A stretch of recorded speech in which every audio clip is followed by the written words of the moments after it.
இதுதான் வந்து நம்ம வந்து ரூட்டு. இது நேரம் போனால் அப்படியே நம்ம இதுக்கு அரிச்சல் வாங்கிட்டு தான் நம்ம இது இருக்கு பாருங்க. இதுதான் எப்படி இருக்கு பாருங்க. இது ஒரு காலத்துல வந்து இது எப்படி இருந்திருக்கும், இப்போ பாருங்க இது எப்படி இருக்கு பாருங்க. அதாவது அந்த புயல்னால ஏற்பட்ட ஒரு பேரழிவுனால இவ்வளோ ஒரு இது சரி எல்லாம் கறி சொல்லி வச்சிருக்காங்கடா.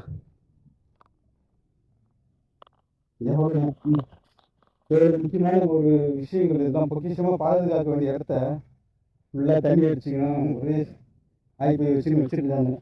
தான் எப்படி பாருங்க. அது சோத்தோட அடியே பார்த்தீங்கன்னு வச்சுக்கோங்க. அந்த இது பாருங்க 2 அடி 2 அடி ஆல்மோஸ்ட். சரி நீங்கள் போய் தண்ணி யாரும் தான் நம்ம மட்டும்தான் சுற்றிட்டு இருக்கோம். எல்லாரும் அப்படியே போயிட்டு இருக்காங்க.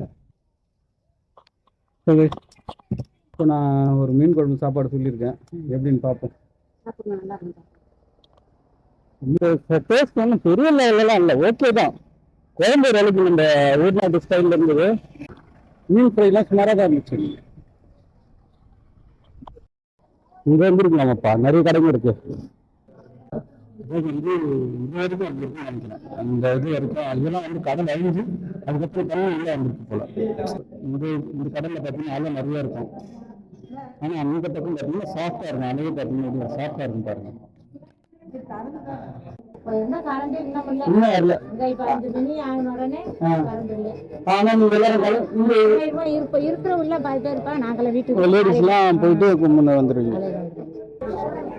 அது கொஞ்சம் தூரத்துல அது ஒயிட்டா தெரியுது பாத்தீங்களா, அது வந்து மணல் திட்டுங்க. சுத்தி இருக்கிற அந்த மணல் திட்டுங்களாம் ஒரு சில நேரத்துல நல்லாவே தெரியுமா? இல்லம்மா, நான் சும்மா பார்த்து ஏதோ வித்தியாசமா இருந்துச்சு, அதான் கேட்கலாம். இது வந்து பாத்தீங்கன்னா இந்த லவ் பேர்ட்ஸ் எல்லாம் இருக்குல்ல, அந்த குருவி ஒரு சாப்பாடம். ஒரு வழியாக பார்த்தீங்கன்னா ஒரு 1.5 மணி நேரம் கழிச்சு பஸ் வந்ததுங்க. நான் பஸ்ஸில் ஏறிட்டு இந்த டிரைவர் அண்ணன் கேட்டேன், ஏன்னா 1.5 மணி நேரம் ஆச்சு பஸ் வர்றதுக்கு அப்படின்னு சொல்லி கேட்டேன். அவர் என்ன சொன்னார்னா, எப்பா இன்னைக்கு சண்டேப்பா, டிரைவருங்களே இல்லை, நானும் ஒரு பையனும் மட்டும் தான், சின்ன பையனும் தான் ஓட்டிகிட்டு இருக்கோம். நான் ஒரு நாளைக்கு 5 ஷிஃப்ட்டு தான் ஓட்டுவேன், 4 இல்லை 5 ஷிஃப்ட்டு தான் ஓட்டுவேன். ஆனால் பார்த்தீங்கன்னா இன்றைக்கி 8 ஷிஃப்ட்டு ஓட்டியிருக்கேன். சாப்பிட்றதுக்கே டைம் இல்லைப்பா, நான் போயிட்டு வண்டி விட்டுட்டு தான்ங்க சாப்பிடணுன்ட்டு அவர் புலம்பி தள்ளுறாருங்க. ஸோ அதுதாங்க இங்கே நடந்துட்டு இருக்கு. இன்றைக்கி சண்டேன்றதுனால செம்ம க்ரௌடாக இருக்காங்க.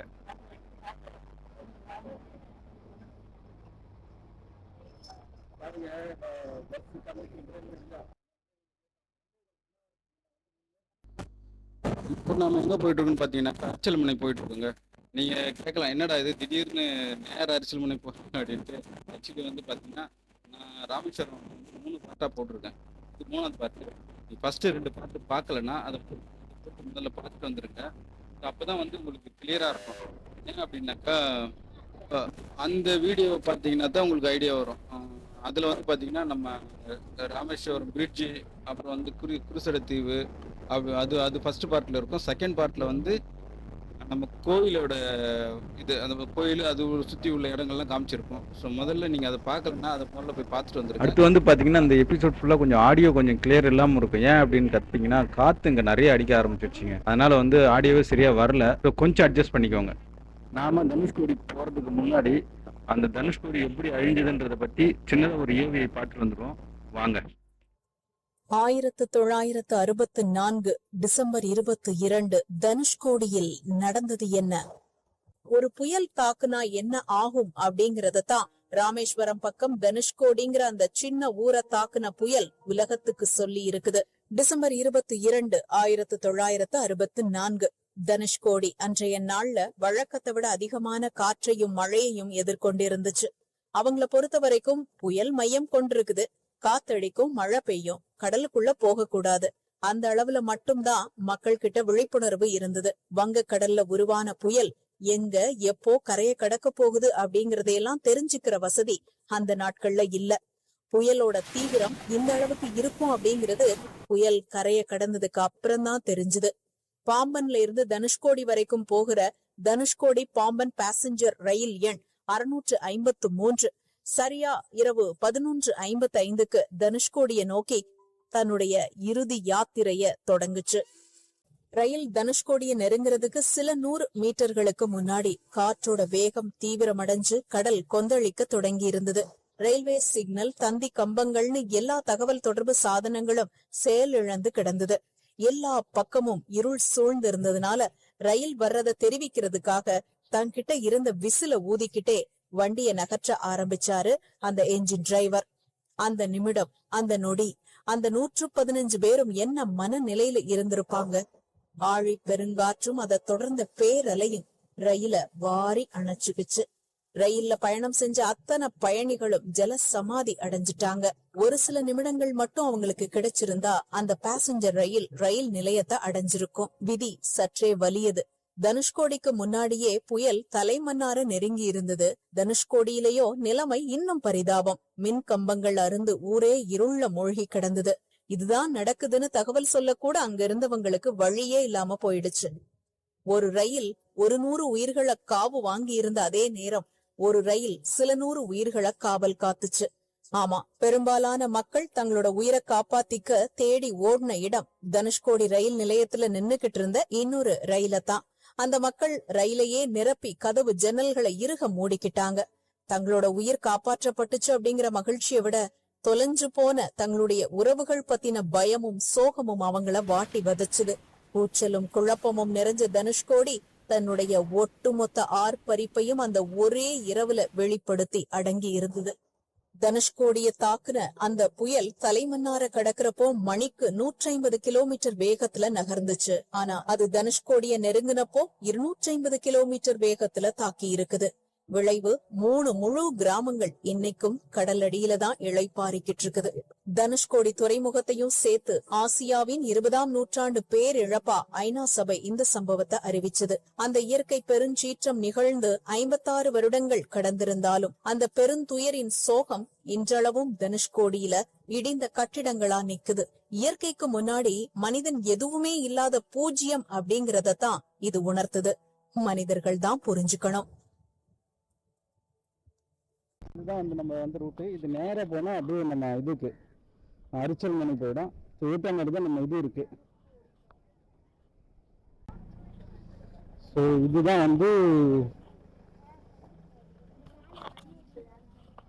இந்த இடம் பார்த்தீங்கன்னா தனுஷ்கோடின்னு சொல்லி சொல்கிறாங்க. அதாவது 1964, அதாவது 1964 இங்கே ஏற்பட்ட புயல்னால இந்த இடமே ஃபுல்லாக மூழ்கிடுச்சுன்னு சொல்லி சொல்கிறாங்க. ஸோ அதில் கொஞ்சம் நஞ்சம் இருக்கிற இடம் தான் இதெல்லாம் இது இந்த சர்ச்சு கொஞ்சம் நஞ்ச இடம் தான் இதெல்லாம் இருக்கிறது.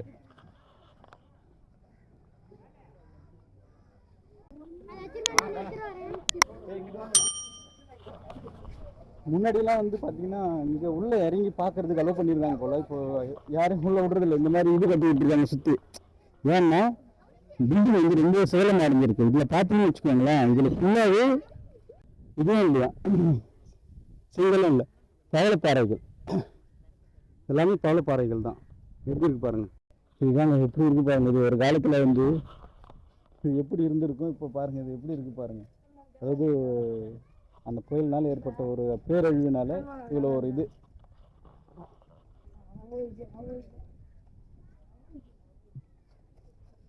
இது சுற்றி பார்த்தீங்கன்னா நிறைய கடைகள்லாம் வச்சிருக்காங்க.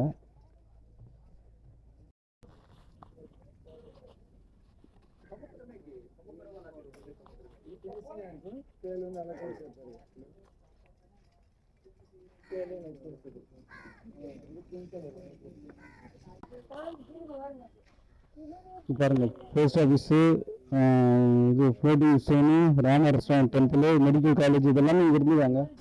இதெல்லாம் எங்கே இருக்குதுன்னு தெரியல மெடிக்கல் காலேஜ்லாம். ஓ, அதுவும் இருக்குது பாருங்கள். அதெல்லாம் அது இருக்குது பாருங்கள். அங்கே தான் மெடிக்கல் காலேஜில் இருந்துக்கிட்டு இருக்குது பாருங்கள். ஸோ போகலாமா அந்த தூரம்? போய் பார்ப்போம் வாங்க. தண்ணி பாருங்க எவ்வளோ ஒரு அப்படியே தெளிவாக இருக்குது பாருங்க, கிளியராக இருக்குது பாருங்க. தண்ணி அவ்வளோ தெளிவாக இருக்கு. தெரிஞ்சு பாருங்க. நம்ம வாங்க அப்படியே ஸ்பீடாக வந்து கூட்டு வந்துடுவோம். பார்ப்போம் விழுகிறவன்ட்டு எல்லாம் பார்க்கலாம். அப்படி பார்த்தீங்களா, பாயடைஞ்சு போனது.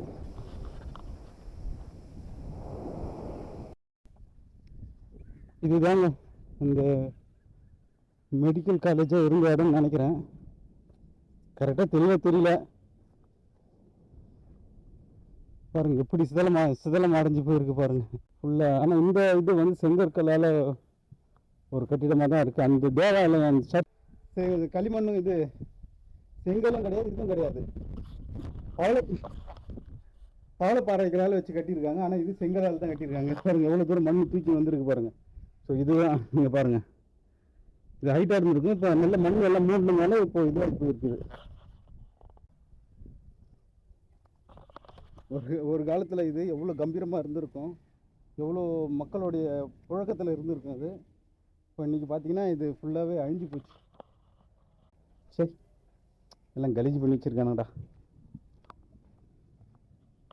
எவ்வளோ முக்கியமான ஒரு விஷயங்கள் இதெல்லாம், பொக்கிஷமாக பாதுகாக்க வேண்டிய இடத்த ஃபுல்லாக தண்ணி அடிச்சுக்கணும், ஒரே ஆய்ப்பை வச்சுட்டு இருக்கானுங்க. ஸோ இவ்வளோதாங்க அது.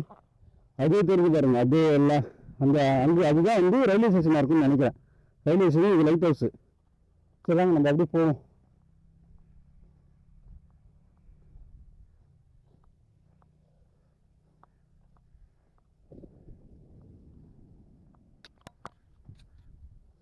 பழைய போட்டு பாழணிச்சு போய் கிடக்கு.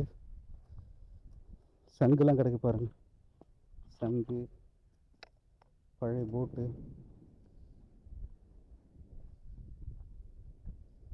சரி வாங்க, நம்ம அப்படியே கிளம்புவோம். யாரும் காணோம், நம்ம மட்டும்தான் சுற்றின்னு இருக்கோம். எல்லாரும் அப்படியே போயிட்டு இருக்கிறாங்க. அப்படியே கிளம்புவோம்.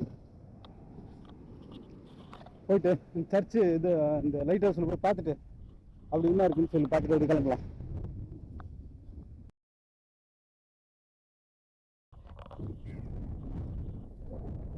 இருக்கு பாருங்க, இந்த இருக்கு பாருங்க. அதாவது வந்து இந்த போஸ்ட் ஆஃபீஸ் மற்றதெல்லாம் அங்கே சொல்லியிருந்தாங்களா, அங்கே என்னென்னலாம் போட்டுருந்துன்னு எல்லாம் அதோட மிச்சம் இது எல்லாம் இங்கே தான் இருக்குது. ஸோ இது எப்படி போயிட்டு இப்படி பார்ப்போம் வாங்க. இதெல்லாம் தான் வந்து இந்த போஸ்ட் ஆஃபீஸோட மிச்ச எச்சங்கள் எல்லாம் வந்து என்ன சொல்கிறது, அழிஞ்சு போயிருக்கு.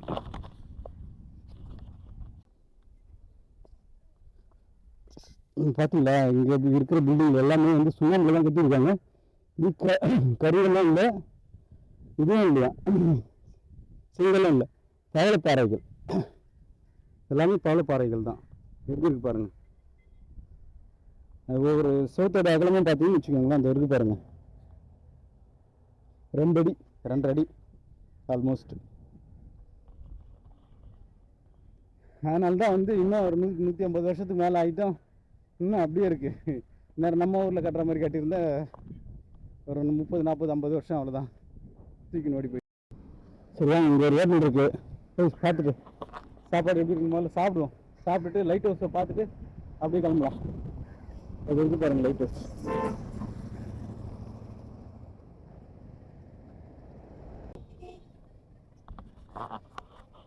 சாப்பாடு எப்படி இருக்குன்னு தெரியல, போய் பார்த்தா தெரியும். கொஞ்சம் நான்வெஜ் சாப்பாடு மாதிரி சாப்பிட்டுக்கலாம். இங்கே கரண்ட் இல்லையா, தண்ணியும் இல்லையா, ஸோ அப்படி தான் வாழ்ந்துட்டு இருக்காங்க. இங்கே எப்படிமா நீங்கள் இங்கே எப்படி இது பண்ணுறீங்க, சமைக்கிறதுக்கு என்ன பண்ணுறீங்க? வண்டியில் வருமா? கரண்ட்டு? கரண்ட் இல்லை. ஓ, விளக்கு வச்சு தான் நைட்டில் யூஸ் பண்ணிப்பீங்க? போயிடுவோம் நாங்கள், நைட்டுக்கு இருக்க மாட்டோம். ஓ, நைட்டுக்கு இங்கே இருக்க மாட்டீங்களா? பகலில் மட்டும் தான், காலையில் வந்துட்டு 6 மணி 7 மணிக்கெல்லாம் போயிடுவோம். எல்லாருமே கிளம்பிட்டீங்களா? எல்லாருமே இருப்பாங்க, நாங்கள் மட்டும் போவோம். Okay okay. பாதி பேர் இருப்பாப்புல, பாதி பேர் போவாப்புல. இந்த மீன் பிடிக்கிற அப்புறம் இங்கே இருந்துருவோம். இந்த மாதிரி வியாபாரம் பண்ணுறவங்களா? ஓ சரி சரி சரி. சரி, இப்போ நான் ஒரு மீன் குழம்பு சாப்பாடு சொல்லியிருக்கேன், எப்படின்னு பார்ப்போம். மீன் என்னமா இருக்குது? வறுவல் மீன். குழம்பு தந்துடுவோம் சாப்பாட்டுக்கு. ஓ,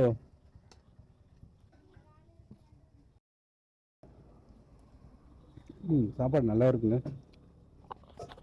எங்கள் ஊரில் எங்கள் அம்மா வச்ச மாதிரி இருக்குது ஒரு டேஸ்ட்டு. ஒரு என்ன சொல்கிறோம், இந்த ஊர் நாட்டு பக்கம் அவங்க சொல்லுவாங்க தெரியுமா, அந்த டேஸ்ட் அப்படியே இருக்குது, நல்லா இருக்குது. கூட இந்த மீன் தராங்க, இதெல்லாம் சேர்த்து 120. இந்த மீன் பார்த்தீங்கன்னா விலை மீனா, 50 ருபீஸ் எக்ஸ்ட்ரா வாங்கியிருக்கேன் நான். இது வந்து 50 ரூபா கொடுத்து வாங்கியிருக்கேன். இப்போ டேஸ்ட் எப்படி இருக்குன்னு பார்க்கலாம். நல்லா சாப்பிட்டாச்சுங்க, ஓஹோன்னா சொல்ல முடியாது, ஓகே தான். ஃபஸ்ட்டு அந்த வறுத்த மீன் ஃப்ரீயாக வச்ச மீன் நல்லா இருந்தது. அதுக்கப்புறம் நம்ம காசு கொடுத்து வாங்கின மீன் வந்து பார்த்திங்கன்னா அது சொதப்பி வச்சுருந்தாங்க, அது நல்லா இல்லை. பாதி வச்சுட்டு வந்தாச்சு. ஸோ ஸோ நம்ம இப்போ இந்த லைட் ஹவுஸ் போய் பார்த்துட்டு வந்துடுறோம். பஸ் வரதுக்கு முன்னாடி லைட் ஹவுஸ் பார்த்துட்டு அதுக்கப்புறம் கொடுக்கணும்.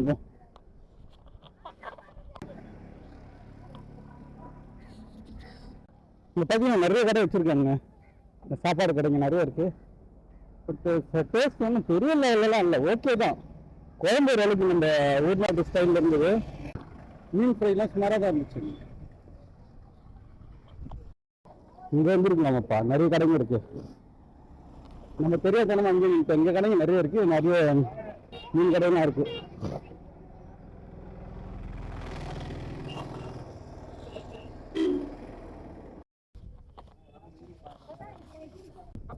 ஒரு ஆளுக்கு 10 ரூபா டிக்கெட் வாங்கினாங்க. 10 ரூபா ஆளுக்கு டிக்கெட்டு. சின்ன பசங்களுக்கு வந்து 5 ரூபா ஒரு டிக்கெட்.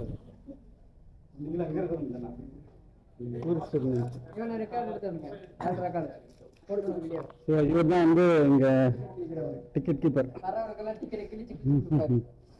லிஃப்ட் இருக்கா இல்ல நடந்து போகணும்? எங்க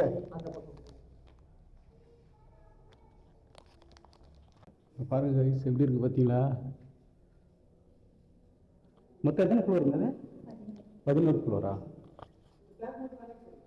ஸோ அங்கே வந்து லிஃப்ட் இருக்கு. நான் நடந்து ஏறணும்னு நினச்சேன். நான் 10 ஃப்ளோர் நடந்து ஏறணும்னு நினச்சேன். பரவாயில்ல, லிஃப்ட் இருக்கு, ஈஸியாக ஏறிக்கலாம்.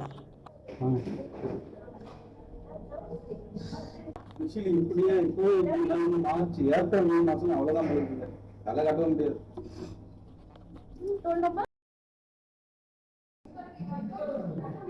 பாருங்க தெரிஞ்சு பாருங்க.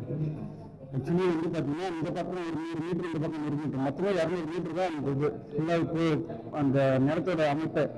ஸோ அதுக்கப்புறம் பார்த்தீங்கன்னா மொத்தமே இந்த பக்கம் கடந்து இந்த பக்கம் கடந்து எப்படி இருக்கு பாருங்க. அதாவது வந்து இது வரைக்கும் வந்துருக்குன்னு நினைக்கிறேன். அந்த இது வரைக்கும் இதெல்லாம் வந்து கடல் அழிஞ்சு அதுக்கப்புறம் தண்ணி உள்ளே வந்திருக்கு போல. கரை இதுல இருந்து இது வரைக்கும் நிறைய தூரம் வந்துருக்கு போல. கடல் அழிஞ்சு அதுக்கப்புறம் தண்ணி வந்து தண்ணியில் அந்த பேக் வாட்டர்லாம் எக்ஸ்ட்ரா வந்துருக்கு. அதுதான் வந்து அழிஞ்சிருக்குன்னு நினைக்கிறேன். சூப்பராக இருக்கு.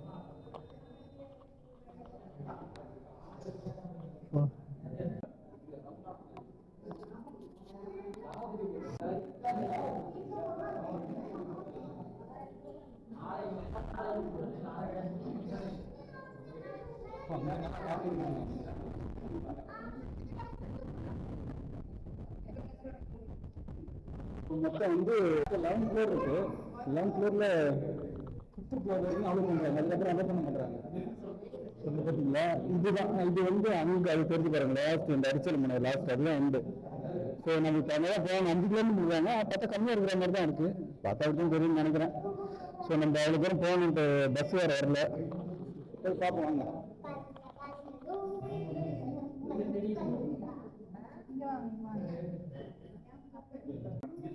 இது வந்து இந்திய கோயில்கள். அப்படி இந்த பக்கம் பார்த்தீங்கன்னா வெங்காயம் இருக்கு. இது ஸோ கடல்லே பார்த்தீங்கன்னா இதுக்கு கொஞ்சம் வித்தியாசம் இருக்குது. ஏன்னா இது ஆப்ரேஷனாக இருக்குது. அது கொஞ்சம் சாப்பிட்டா வெளியே நான் அவர் இது பண்ணிட்டே இருக்கு பாருங்க. இந்த கடலில் பார்த்தீங்கன்னா அலை நிறைய இருக்கும். ஆனால் அந்த பக்கம் பார்த்தீங்கன்னா சாஃப்டாக இருக்கும். அலையே பார்த்தீங்கன்னா சாஃப்டாக இருக்கும் பாருங்க. அது பாருங்க, அது வெள்ளை தெரிஞ்சு பார்த்தீங்கன்னா இந்த பக்கம் அதெல்லாம் வந்து தீவு கூட்டங்கள். அதாவது வந்து மெமரி திட்டம் அதெல்லாம். ஸோ அங்கே நம்ம அது தெரிஞ்சு பாருங்க நல்ல கிளீனாக. அதாவது சிதலம் அடைஞ்ச பகுதியில் தான் இது. அதாவது வந்து அந்த சர்ச்சு பார்த்தீங்கன்னா அது இருக்கு பாருங்க சர்ச்சு. ஸோ மற்ற இதெல்லாம் வந்து இங்கே தான் இருக்குது, அந்த சின்ன சின்ன ஏரியாலாம். ஸோ எப்படி இருக்கு பாருங்க ஃபுல்லாக. இதெல்லாம் வந்து ஒரு 1960 முன்னாடி அதில் ஆக்டிவாக இருக்கிற ஏரியா. இது பார்த்தீங்கன்னா ஃபுல்லாக ஒரு பெட் உண்டான ஒரு இது மாதிரி இருக்குது பாருங்க. மறுபடியும் வந்து பார்த்தீங்கன்னா மக்கள் நடமாட்டம் நிறைய ஆயிடுச்சு. ஆக்டிவாக நல்லா கொஞ்சம் ஆக்டிவ் ஆகிட்டே வருது. பட் இருந்தாலும் வந்து நைட் டைம் யாரும் ஸ்டே பண்ணுறது இல்லையா? ஸோ கடை வச்சுருக்கிறவங்க சாயந்தரம் 5 மணிக்கு மேலே கிளம்பிடுவாங்களா அப்படி.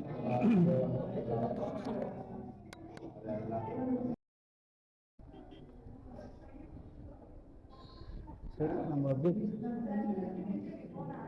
அப்படியே கிளம்புவோம். பஸ்ஸை பார்த்துட்டு பஸ் வரணும். இப்போ நம்மளுக்கு பஸ்ஸு காணும் இன்னும். சரி அதுக்குள்ளே நம்ம ஓடிடலாம் வாங்க.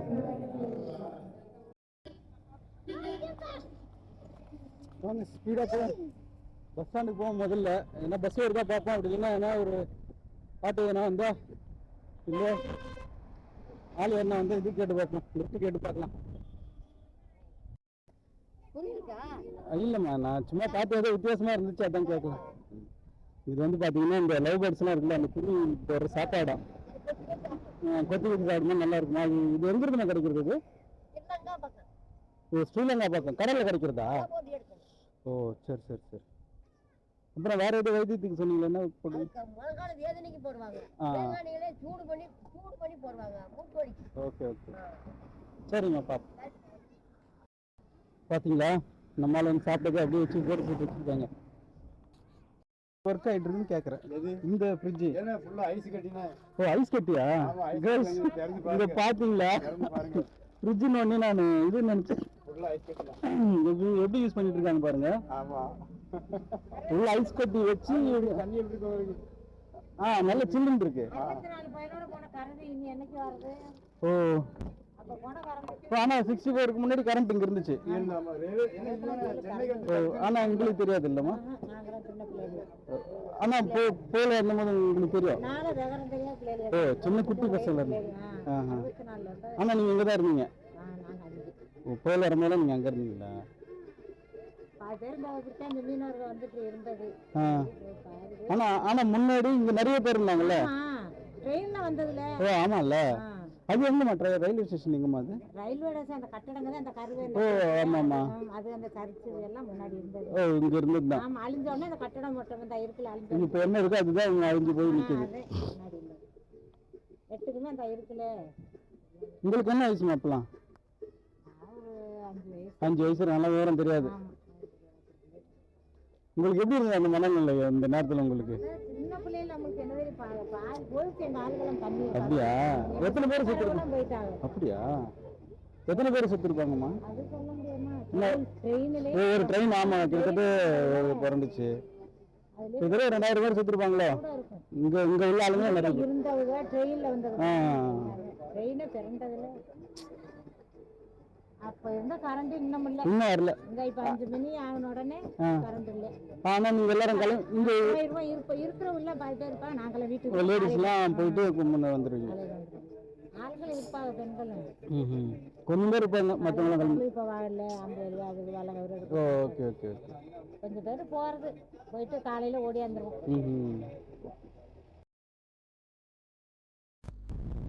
அவ்வளோதாங்க, நம்மளுக்கு பஸ் வந்துருச்சுங்க. இந்த பாட்டிக்கிட்ட பேசிட்டு இருக்கும்போது பஸ் வந்துச்சு. நம்ம குடும்பனோட பஸ் ஏறியாச்சு. இங்கே வந்து பார்த்தீங்கன்னா இந்த நெட்ஒர்க்லாம் வந்து ஸ்ரீலங்கனோட நெட்ஒர்க் தான் கனெக்ட் ஆகுதுங்க. அதாவது வந்து வெல்கம் டு ஸ்ரீலங்கான்னு சொல்லிட்டு ஒரு மெசேஜே வருது. இந்த பஸ்ல தான் வந்தோம், தெரியாச்சு. அப்படியே நாங்கள் நடத்துவோம். ஏன்னா வந்து கூட வந்தீங்க எல்லா குடும்பம் வந்து பஸ்ஸை வெயில மடக்குறாங்க. அதனால வந்து இங்கே நிறுத்தி பஸ்ஸுக்காரர் இல்லைன்னா இன்னும் முன்னாடி போட்டு இங்கே நிறுத்திட்டு கூட்டமாக இங்கே வந்துட்டாங்க. அதனால வந்து நம்ம அப்படியே நடந்து போவாங்க. ஒரு கிலோமீட்டர் இருக்குன்னு நினைக்கிறேன்.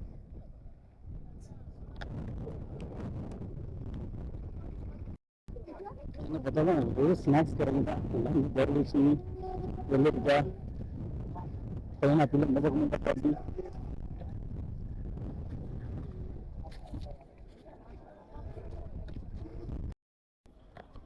அவ்வளோதாங்க, வந்தாச்சு. அந்த கடைக்கோடி இடமான அரிச்சல் முனை இதுதான். பாருங்க எவ்வளோ பொண்ணு க்ரௌடு பயங்கரமாக இருக்கு. ஆனால் இங்கே மோஸ்ட்லி பார்த்தீங்கன்னா நார்த் இந்தியன்ஸ் நிறைய இருக்காங்க பாருங்க.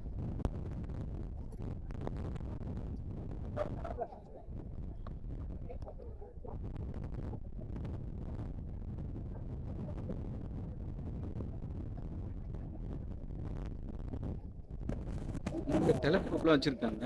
இருந்து பார்த்தீங்கன்னா ஸ்ரீலங்கா தெரியுது அப்படின்னு சொல்லி சொல்கிறாங்க. ஒரு சிலவங்க நல்லா தெரியுது, ஒரு சிலவங்க அது உண்மையாக பெருசாக வந்த அளவுக்கு தெரியல அப்படின்னு சொல்லி சொல்கிறாங்க. ஒரு நாளுக்கு வந்து 50 ரூபா சார்ஜ் பண்ணுறாங்க.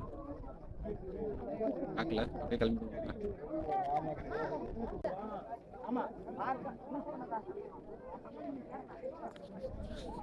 அதுவும் கொஞ்சம் தூரத்தில் அது ஒயிட்டாக தெரியுது பார்த்தீங்களா, அது வந்து மணல் திட்டுங்க. சுற்றி இருக்கிற அந்த மணல் திட்டுங்களாம் அங்கே ஒரு சில நேரத்தில் நல்லாவே தெரியுமா. இப்போ அந்தளவுக்கு ஒன்றும் பெருசாக தெரியல.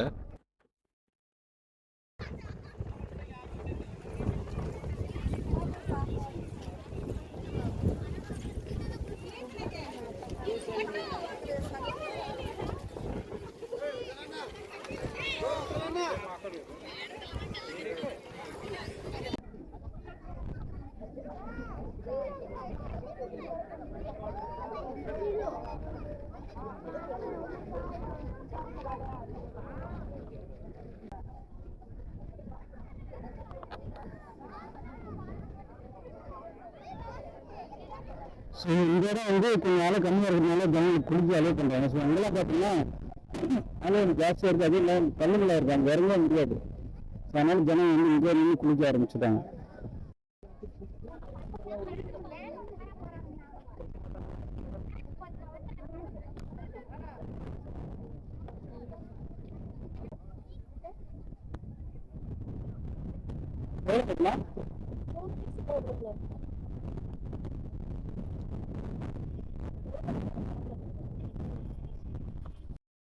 அவ்வளோதாங்க, பஸ் ஏறியாச்சு. நம்மளுக்கு வந்து கரெக்டாக 5:50க்கு ட்ரெயின். ஸோ இப்போ டைம் என்ன ஆச்சுன்னு பார்த்தீங்கன்னா ஆல்மோஸ்ட் 4:40 ஆகிடுச்சு. ஸோ இன்னும் ஒரு 1 ஹவரில் போவோமா என்னன்னு சொல்லி தெரியல. அப்படி இல்லைன்னா 9 மணி ட்ரெயின் தான் பிடிக்கணும். ஸோ என்ன நடக்குன்னு தெரியல. 1 ஹவரில் போகணும். இங்கேருந்து வந்து ஆல்மோஸ்ட் 40 கிலோமீட்டர்ஸ் ஆகுது. 40 கிலோமீட்டர்ஸ் வந்து 40 மீன்ஸ் மண்டபம் வரைக்கும் சொல்கிறேன், 45 கிலோமீட்டர்ஸ் வரும். ஸோ 1 ஹவரில் போவோமா என்னன்னு தெரியல. ஏன்னா பஸ் மாறி மாறி போகும். இங்கேருந்து கோயில் வரைக்கும் ஒரு பஸ்ஸு, கோயிலேருந்து பஸ் ஸ்டாண்டுக்கு ஒரு பஸ்ஸு, அப்புறம் அங்கேருந்து இதுக்கு ஒரு பஸ், மொத்தம் 3 பஸ்ஸு வரும். ஸோ நம்மளுக்கு டைம் இருக்குமா என்னன்னு தெரியல. பார்ப்போம், போய் பார்ப்போம். எப்படி 9 மணிக்கு ட்ரெயின் தான் கண்டிப்பாக அது. ஏன்னா இப்போ இங்கேயே வந்து 4:40 ஆகிடுச்சு, 5:50க்கு ட்ரெயின். ஸோ இன்னும் 1 ஹவரில் கண்டிப்பாக ட்ரெயினை பிடிக்க முடியாது. பார்ப்போம், ட்ரை பண்ணி பார்ப்போம். நீங்கள் பார்த்தீங்கன்னா இப்போ இருக்கிற டிரைவரும் காலையில் வந்த டிரைவரும் ஒரே மாதிரி இருக்கிறாருன்ட்டு யோசிக்கலாம். ஏன்னா இவர் வந்து காலையில் வந்த டிரைவர் தான். அதே பஸ்ஸில் தான் இப்போ நம்ம ஏறி இருக்கோம். இன்றைக்கி டிரைவர் எதுவும் வராதுனால, இன்றைக்கி சண்டே, அதனால் வந்து டிரைவருக்கு யாரும் இல்லையா. அதனால தான் வந்து இவரே வந்து கண்டினியூவாக வந்து 8 ஷிஃப்ட்டு ஓட்டியிருக்காது. இதுக்கு அதுக்கும் ரெகுலராக ஓட்டணும் 4 தான் ஓட்டுவாங்க, 4 இல்லை 5 தான் ஓட்டுவாங்களாம். சண்டேன்றதுனால 8, லஞ்சு கூட சாப்பிட முடியாமல் உட்காந்து ஓட்டிகிட்டு இருக்காரு. அதான் காலையில் என்கிட்ட புலம்பிட்டு வந்தார். காலையில் மீன்ஸ் ஃபஸ்ட்டு நம்ம இங்கே வரும்போது. அவ்வளோதாங்க வீடியோ. இந்த வீடியோ பார்த்ததுக்கு ரொம்ப நன்றி. லைக் பண்ணுங்கள், ஷேர் பண்ணுங்கள், கமெண்ட் பண்ணுங்கள், மறக்காமல் சப்ஸ்கிரைப் பண்ணி வச்சுக்கோங்க. தேங்க்யூ.